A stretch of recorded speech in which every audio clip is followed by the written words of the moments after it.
Today we are going to discuss about Sri Shankaracharya and his Advaita philosophy. The Sri Shankaracharya എന്ന് പറയുന്നത് AD 788 to 820 ഈ ഒരു time പീരീഡിൽ ജീവിച്ചിരുന്ന ഒരു great Indian philosopher and Saint ആയിരുന്നു. അതായത് ഒരു 1200 ഇയേഴ്സിന് മുന്നെയാണ് ജീവിച്ചിരുന്നത്. ആൻഡ് കേരളത്തിൽ കാലടി എന്ന് പറയുന്ന പ്ലേസിലാണ് ജനിച്ചത്.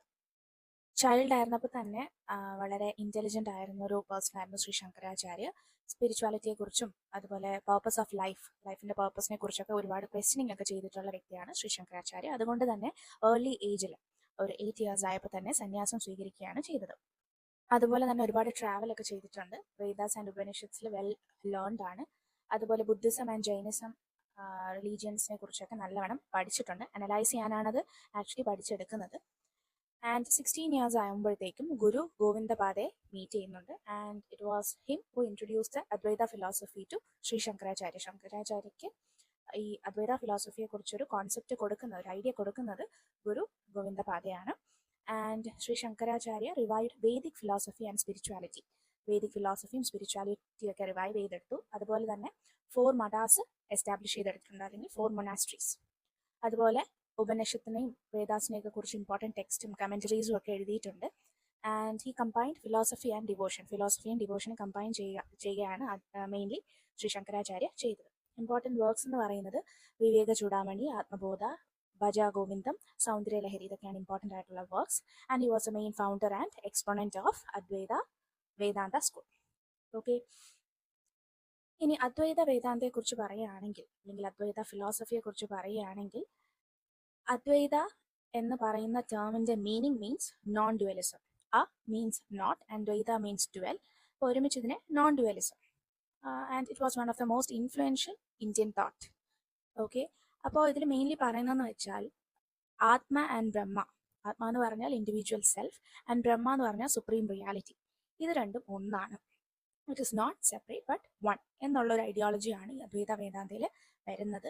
ആൻഡ് ആത്മ ആൻഡ് ബ്രഹ്മ എന്ന് പറയുന്നത് സെപ്പറേറ്റഡ് അല്ല, പക്ഷേ ഇറ്റ് ഇസ് പെർസീവ്ഡ് സെപ്പറേറ്റ്. അതിന് സെപ്പറേറ്റ് ആണെന്ന് നമ്മൾ പെർസീവ് ചെയ്യണം ബിക്കോസ് ഓഫ് ഇഗ്നോറൻസ്. ഇഗ്നോറൻസ് കൊണ്ട്, അല്ലെങ്കിൽ അവിദ്യ കൊണ്ട് നമ്മൾ ഈ രണ്ട് കാര്യങ്ങളും സെപ്പറേറ്റ് ആണെന്ന് നമ്മൾ പെർസീവ് ചെയ്യാണ് ചെയ്യുന്നത്. ഓക്കെ, പിന്നെ പറയുന്നതെന്ന് വെച്ചാൽ വേൾഡ് എന്ന് പറയുന്നത് കംപ്ലീറ്റ് ഒരു ഇല്യൂഷനാണ്, മായയാണ്. And the main reason for this illusion is because of ignorance. അപ്പോൾ ഇഗ്നോറൻസ് ആണ് എല്ലാത്തിനും ഒരു പ്രോബ്ലമാറ്റിക് എന്നാണ് ഈ അദ്വൈത ഫിലോസഫിയിൽ പറയുന്നത്. ആൻഡ് ട്രൂ ലിബറേഷൻ, അല്ലെങ്കിൽ മോക്ഷ റിയലൈസ് ചെയ്യുന്നത് നമ്മുടെ സെൽഫ് റിയലൈസേഷൻ, അല്ലെങ്കിൽ ആത്മ ആൻഡ് ബ്രഹ്മ ഒന്നാണെന്നുള്ള ആ ഒരു റിയലൈസേഷൻ വരുമ്പോഴാണ് ഒരു പേഴ്സൺ ഒരു ട്രൂ ലിബറേഷൻ അല്ലെങ്കിൽ മോക്ഷം കിട്ടുന്നതെന്നാണ് പറയുന്നത്. And also true knowledge removes ignorance and reveals unity with Brahma. അപ്പോൾ ട്രൂ നോളജ് അല്ലെങ്കിൽ ജ്ഞാനം എന്ന് പറയുന്നത് ഇഗ്നോറൻസിനെ അല്ലെങ്കിൽ അവിദ്യയെ റിമൂവ് ചെയ്യുകയും നമുക്ക് എന്താണ് അൾട്ടിമേറ്റ് സാൽവേഷൻ കിട്ടുകയും ചെയ്യുമെന്നാണ് ഈ ഒരു ഫിലോസഫിയിൽ പറയുന്നത്. ആക്ച്വലി ശങ്കരാചാര്യ എന്താണ് നോളജിനെയും ഡിവോഷനെയും കൂടെ ഹാർമണൈസ് ചെയ്യുകയാണ് ചെയ്യുന്നത്, ഒരുമിച്ച് കൊണ്ടുവരികയാണ് ചെയ്യുന്നത്. ആൻഡ് ഹി പ്രൊമോട്ട്സ് ഭക്തി as A legitimate and supportive path towards liberation. അപ്പോൾ ഭക്തി എന്ന് പറയുന്നത് ലിബറേഷനിലേക്കുള്ളൊരു സപ്പോർട്ടീവ് പാത്തായിട്ടാണ് ഈ ഒരു അദ്വൈത ഫിലോസഫിയിൽ പറയുന്നത്. നെക്സ്റ്റ് നമ്മുടെ ടോപ്പിക് എന്ന് പറയുന്നത് കാന്തല്ലൂർ ശാലയാണ്. ഓക്കെ, അപ്പോൾ ശാല എന്ന് പറഞ്ഞാൽ ടെമ്പിൾസ് ലിങ്ക് ചെയ്തിട്ട് ഉള്ള എഡ്യൂക്കേഷണൽ സെന്റേഴ്സ് ആണ് ശാല എന്ന് പറയുന്നത്. അപ്പോൾ ബ്രാഹ്മൺസിന് വേണ്ടിയുള്ള എഡ്യൂക്കേഷണൽ സെന്റേഴ്സ് ആണ് ശാലാസ്. അപ്പോൾ ഒരുപാട് പ്രോമിനന്റ് ശാലാസ് ഉണ്ടായിരുന്നു. കാന്തല്ലൂർ ശാല, പാർത്ഥിവപുരം ശാല, തിരുവല്ല ശാല, മൂഴിക്കുളം ശാല, ഇങ്ങനെ ഒരുപാട് പ്രോമിനന്റ് ആയിട്ടുള്ള ശാലാസ് ഉണ്ടായിരുന്നു. നമുക്ക് പഠിക്കാനുള്ളത് കാന്തല്ലൂർ ശാലയാണ്. അപ്പോൾ Kanthalloor Shala was one of the most important and famous Brahmin learning centre. അന്നുണ്ടായിരുന്നതിൽ ഏറ്റവും ഫേമസ് ആയിട്ടുള്ളതും ഏറ്റവും ഏൻഷ്യൻറ്റും ആയിട്ടുള്ള ശാലയാണ് Kanthalloor Shala. And it is often called as the Nalanda of the south, അല്ലെങ്കിൽ ദക്ഷിണ നളന്ദ എന്നാണ് ഈ കാന്തല്ലൂർ ശാല അറിയപ്പെടുന്നത്, Nalanda of the south. And ഇതിൻ്റെ കറന്റ് ലൊക്കേഷൻ പറയുന്നത് തിരുവനന്തപുരത്ത് വല്യശാലയിലാണ് ഇതിൻ്റെ കറന്റ് ലൊക്കേഷൻ പറയുന്നത്. പക്ഷേ ഈ ലൊക്കേഷനെ ബേസ് ചെയ്ത് കുറച്ച് കോൺട്രവേഴ്സീസ് ഒക്കെ പറയുന്നുണ്ട്. അതായത് ചില സ്കോളേഴ്സ്, അല്ലെങ്കിൽ സം സ്കോളേഴ്സ് പറയുന്നതെന്ന് വെച്ചാൽ ആദ്യം വിഴിഞ്ഞത്തായിരുന്നു ഈ ഒരു കാന്തല്ലൂർ ശാല ഉണ്ടായിരുന്നത്, പിന്നെ ലേറ്റർ ആണ് വല്യശാലയിലോട്ട് മാറ്റിയതെന്നും പറയുന്നുണ്ട്. അപ്പോൾ ഈ കാന്തല്ലൂർ ശാലയിൽ മെയിൻലി പ്രൊവൈഡ് ചെയ്തിരുന്നത് Vedic education and military training ആണ്. ഓക്കെ, ബ്രാഹ്മിൻസിനാണ് കൊടുത്തിരുന്നത്, അവർക്ക് വേദിക് എഡ്യൂക്കേഷനും മിലിറ്ററി ട്രെയിനിങ്ങും ആണ് മെയിൻലി കൊടുത്തിരുന്നത്. And also thought Sanskrit language, grammar, philosophy and religious rituals, ഈ കാര്യങ്ങളും അവിടെ പഠിപ്പിച്ചിരുന്നു. കാന്തല്ലൂർ ശാല ആക്ച്വലി ടെമ്പിൾസുമായിട്ടാണ് മെയിൻലി അറ്റാച്ച് ചെയ്തിരുന്നത്. ആൻഡ് റോയൽ പാട്രേനേജിലാണ് ഇത് ഫംഗ്ഷൻ ചെയ്തിരുന്നത്. അതായത് I Kings, mainly I Kings ആണ് ഇവർക്ക് വേണ്ടിയുള്ള കാന്തല്ലൂർ ശാലയ്ക്ക് വേണ്ടിയുള്ള ഫണ്ടിങ് ഒക്കെ പ്രൊവൈഡ് ചെയ്തിരുന്നത്. ആൻഡ് കാന്തല്ലൂർ ശാല ചോള ഇൻവേഷൻ ടൈമിൽ ഡിക്ലൈൻ ആവുന്നുണ്ട്. ഓക്കെ, ചോള ഇൻവേഷൻ വന്നപ്പോഴത്തേക്കും മിലിറ്ററി ഷിഫ്റ്റിംഗ് നടന്നു. ട്രെയിനിങ് എന്ന് പറയുന്നത് ഇന്റലക്ച്വൽ ട്രെയിനിങ് അല്ല, കൂടുതലും മിലിറ്ററി ട്രെയിനിങ് ആണ് ആ ഒരു ടൈമിൽ കൊടുത്തിരുന്നത്. അങ്ങനെ കാന്തല്ലൂർ ശാലയുടെ ഒരു ഡിക്ലൈൻ സ്റ്റാർട്ട് ആവുകയാണ് ചെയ്യുന്നത്. ആൻഡ് രാജരാജ ചോള കേരളം ഇൻവൈഡ് ചെയ്യുകയും കാന്തല്ലൂർ ശാലയെ അറ്റാക്ക് ചെയ്യുകയും ചെയ്യുന്നുണ്ട്. ആൻഡ് ഈ ഒരു അറ്റാക്കിംഗ് എന്ന് പറയുന്ന actually it symbolises is victory of the Chera ruler. Chera റൂളറിന്റെ എന്താണ് അഗേൻസ്റ്റ് ആയിട്ടുള്ള ഒരു വിക്ടറിയാണ് കാണിക്കുന്നത്. And also Chera intellectual and religious power. അപ്പോൾ ഈ കാന്തല്ലൂർ ശാല എന്ന് പറയുന്ന ഒരു ഇന്റലക്ച്വൽ സെന്റർ ആയിരുന്നു. അപ്പോൾ അതിനെ അറ്റാക്ക് ചെയ്യുന്നതിന് ഇക്വലന്റ് ആയിരുന്നു ഈ ഒരു ഇൻവേഷൻ അല്ലെങ്കിൽ ഈ ഒരു കാന്തല്ലൂർ ശാലയോട്ടുള്ള അറ്റാക്കിംഗ് എന്ന് പറയുന്നത്. 12th സെഞ്ചുറിയോട് കൂടി കംപ്ലീറ്റ്ലി കാന്തല്ലൂർ ശാല ഡിസ്ട്രോയ് ആവുകയാണ് ചെയ്യുന്നത്. ഓക്കെ, ആൻഡ് കാന്തല്ലൂർ ശാലയ്ക്ക് കേരള എഡ്യൂക്കേഷനിൽ വളരെയധികം ഡീപ്പ് ഇമ്പാക്റ്റ് ആണുള്ളത്, both educationally and culturally. Next topic എന്ന് പറയുന്നത് ഭക്തി മൂവ്മെന്റ് ആണ്. ഭക്തി മൂവ്മെന്റ് എന്ന് പറയുന്നത് it is spiritual and social reform movement in medieval India കാലഘട്ടത്തിൽ ഉണ്ടായിരുന്ന ഒരു spiritual and social reform movement ആണ് ഭക്തി മൂവ്മെന്റ്.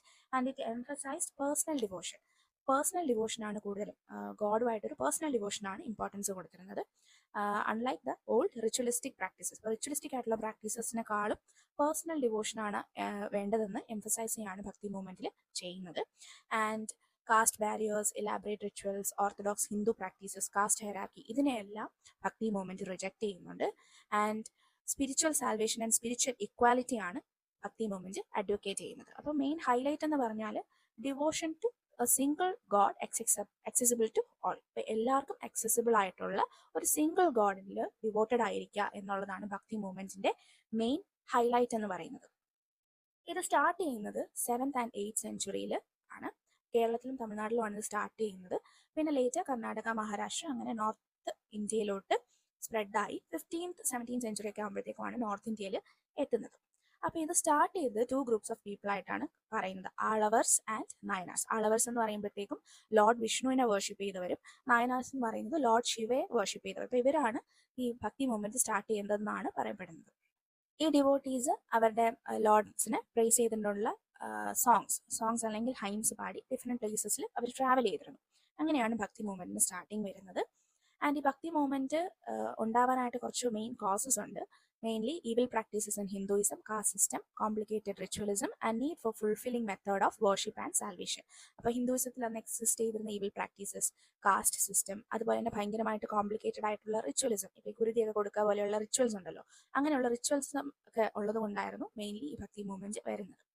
ദെൻ ഈ ഭക്തി മൂവ്മെന്റിന്റെ മെയിൻ പ്രിൻസിപ്പിൾസ് എന്ന് പറയുന്നത് ഗോഡ് ഇസ് വൺ, ദൈവം ഒന്നേ ഉള്ളൂ, ആൻഡ് ഓൾ ആർ ഈക്വൽ, എല്ലാവരും ഈക്വൽ ആണ്.